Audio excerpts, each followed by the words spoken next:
आज भइरहेको 115औं अन्तर्राष्ट्रिय नारी दिवसको अवसरमा यस सिलिचुङ गाउँपालिका वार्ड नम्बर 3 ले आयोजना गरेको कार्यक्रममा सभापतिको आसन ग्रहण गरिरहनुभएका सभाध्यक्षज्यू, प्रमुख अतिथिज्यू, विशिष्ट अतिथिज्यूहरू, मञ्चमा आसीन अन्य अतिथिज्यूहरू, विभिन्न सङ्घ संस्थाबाट पाल्नुहुने प्रमुख तथा प्रतिनिधिज्यूहरू र यहाँ उपस्थित मैले मान्नुपर्ने सम्पूर्ण मान्यजनहरू।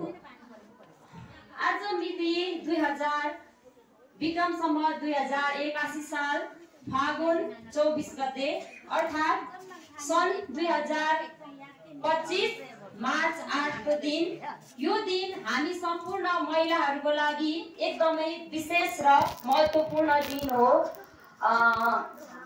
सबै महिला र बालिकाका लागि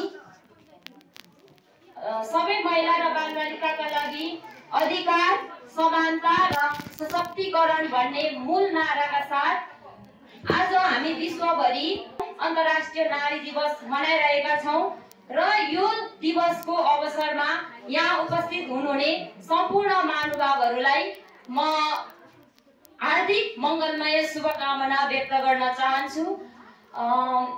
र यो नारी दिवस किन मनाइन्छ त, यसको अर्थ, महत्त्व र ऐतिहासिक पृष्ठभूमिका बारेमा हामी महिलाले मात्रै नभएर पुरुष महिला सबैले नै बुझ्नुपर्छ जस्तो मलाई लाग्छ। र यो नारी दिवस कसरी मनाउन थालियो भन्ने बारेमा, यसको ऐतिहासिक पृष्ठभूमिको बारेमा मैले जानेसम्म म केही कुरा यहाँ बताउन चाहन्छु। नारी दिवसको सुरुवात वास्तवमा श्रमिक आन्दोलनबाट भएको हो। सन् 1908 मा अमेरिकाको न्युयोर्क सहरमा 15,000 भन्दा बढी श्रमिक महिलाहरूले चाहिँ त्यति बेला चाहिँ पुरुष र महिलाको बिचमा, श्रमिक पुरुष र महिलाको बिचमा एकदमै ठुलो भिन्नता, ज्यालामा पनि एकदमै धेरै विभेद थियो र श्रमिक महिलाहरूले महिलालाई पनि पुरुषलाई समान काम गरे बापत तलब पाउनुपर्छ, सबै महिलाहरूले मतदानको अधिकार पाउनुपर्छ र काम गर्ने समय पनि महिला र पुरुषलाई बराबर हुनुपर्छ भन्ने माग गर्दै एक किसिमको र्याली अथवा आन्दोलन आयोजना गरेका थिए र यहीबाट चाहिँ यो अन्तर्राष्ट्रिय नारी दिवसको चाहिँ बीजारोपण भएको मानिन्छ। त्यसको एक वर्षपछि अमेरिकाको एउटा राजनीतिक संगठन, त्यसको नाम थियो द सोशलिस्ट पार्टी अफ अमेरिकाले पहिलो पटक यसलाई राष्ट्रिय दिवसको रूपमा मनाउने घोषणा गरेको थियो र त्यसपछि सन् 1910 मा कोपनहेगनमा भएको एउटा सम्मेलन जसको नाम थियो the conference of working women नामक सम्मेलनमा सहभागी हुने एक महिला, उहाँ चाहिँ एकजना कम्युनिस्ट अभियान कर्मी अथवा महिला अधिकारवादी क्लारा जेटकिनले यो दिवसलाई राष्ट्रिय दिवसको रूपमा होइन अन्तर्राष्ट्रिय दिवसको रूपमा मनाउनुपर्छ भनेर आफ्नो सुझाव पेश गर्नुभएको थियो र त्यो सम्मेलनमा सहभागी हुने 17 देशका 100 भन्दा बढी महिलाहरूले चाहिँ सर्वसम्मत रूपमा सहमति जनाएका थिए।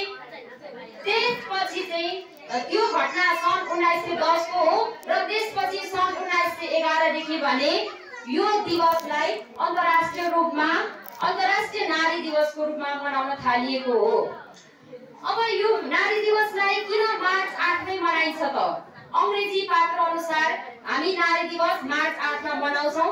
किन नारी दिवस मार्च 8 मै मनाइन्छ भन्ने बारेमा म एउटा रोचक प्रसंग जोड्न चाहन्छु। रुसमा जारी युद्धको विरोध गर्दै महिलाहरूले शान्ति र रोटीको माग गरेर 4 दिने विरोध प्रदर्शन गरेका थिए र त्यहाँका शासकहरूले सत्ताबाट हट्न बाध्य भएका थिए र त्यहाँको काम चलाउ सरकारले महिलाहरूलाई पनि मतदानको अधिकार प्रदान गर्ने घोषणा गरेको थियो। त्यस समयमा रुसमा प्रचलित जुलियन क्यालेन्डर अनुसार महिलाहरूले हडताल सुरु गरेको दिन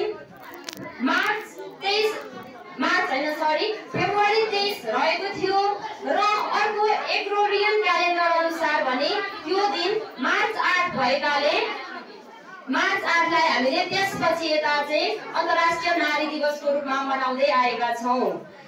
यो त भयो कसरी नारी दिवस सुरु भयो त कसरी मनाउन थालियो भन्ने कुरा र लामो संघर्ष र आन्दोलनपछि नारी दिवसले एउटा अन्तर्राष्ट्रिय नारी दिवसको रूप लिएको हो यो दिनले र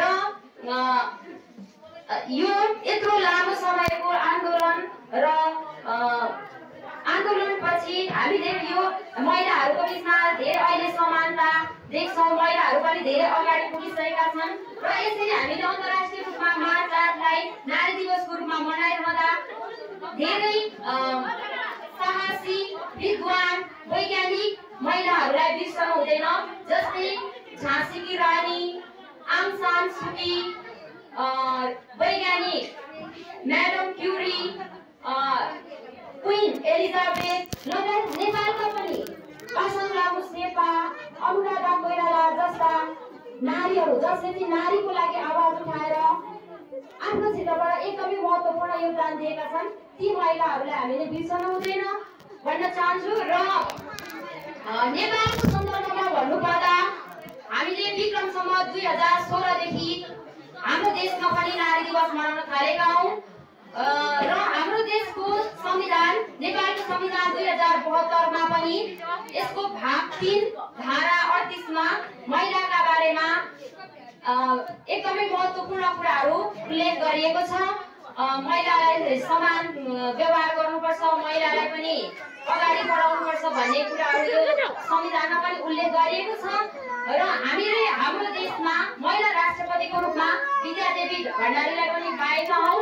यो पनि यही एउटा लामो संघर्षको आन्दोलनको प्रतिफल हो जस्तो मलाई लाग्छ र यसरी महिला दिवस मनाइरहँदा हर्षोल्लासका साथ महिला दिवस मनाइरहँदा अर्को पक्षमा हाम्रो कतिपय अझै पनि दूर दराजका क्षेत्रहरूमा कतिपय महिलाहरू घरेलु हिंसा, महिला हिंसा, भेदभाव, विभेद, विभिन्न किसिमका यौनजन्य अपराध र हिंसाको शिकार भइरहेका छन् र यी सम्पूर्ण महिलाहरूको लागि बोल्न हाम्रो देशको सामाजिक, आर्थिक, राजनीतिक, शैक्षिक क्षेत्रमा महिलाहरूलाई समानताका साथ सहभागी गराउन, सबै सम्पूर्ण महिलाहरूलाई स्वावलम्बी बनाउन र विद्यमान असमानताका विरुद्धमा चाहिँ आवाज उठाउनको लागि अथवा विभिन्न किसिमका जनचेतनाका कार्यक्रमहरू फैलाउनका लागि पनि यो नारी दिवसले प्रेरणाको काम गरिरहेको छ। विगत 1 शताब्दी भन्दा अगाडिदेखि हामी यो नारी दिवसलाई महिलाहरूको आवाज उठाउनको लागि, महिलाहरूलाई जागरुक बनाउने दिवसको रूपमा मनाउँदै आइरहेका छौं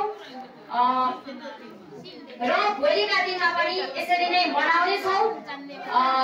र अन्त्यमा म के भन्न चाहन्छु भने कुनै पनि एउटा देश, कुनै पनि एउटा घर, परिवार, समाज, समुदाय, देश र विश्वलाई नै यदि हामीले चाहिँ सक्षम, सुदृढ र विकास गराउनु छ भने यहाँका सम्पूर्ण महिलाहरू चाहिँ एकदम शक्तिशाली हुनुपर्छ। यदि महिला कमजोर भइन् भने उनको बुबा, आमा, दाजु, भाइ र श्रीमान समेत कमजोर हुन्छन्। त्यसैले महिला भनेको आफ्नो सम्पूर्ण महिलाहरू आफ्नो क्षेत्रमा सक्षम, सफल, आत्मविश्वासी, स्वावलम्बी बन्नुपर्छ। यदि महिला कमजोर भयो भने देश नै कमजोर हुन्छ, यो विश्व नै कमजोर हुन्छ जस्तो मलाई लाग्छ। त्यसैले फेरि पनि एकचोटि यहाँ उपस्थित सम्पूर्ण महानुभावहरूलाई यो नारी दिवसको शुभकामना व्यक्त गर्न चाहन्छु र हाम्रो श्रीचोक गाउँपालिका वार्ड नम्बर 3 ले आयोजना गरेको यस कार्यक्रममा मलाई पनि आजको विशेष दिनमा मलाई पनि आफ्नो केही भनाइहरू राख्नको लागि अवसर दिनुभएकोमा एकदमै हृदयदेखि नै धेरै खुसी छु र धन्यवाद व्यक्त गर्न चाहन्छु। भन्दै म यहाँबाट बिदा हुन चाहन्छु। धन्यवाद। जय देश जय नारी। धन्यवाद।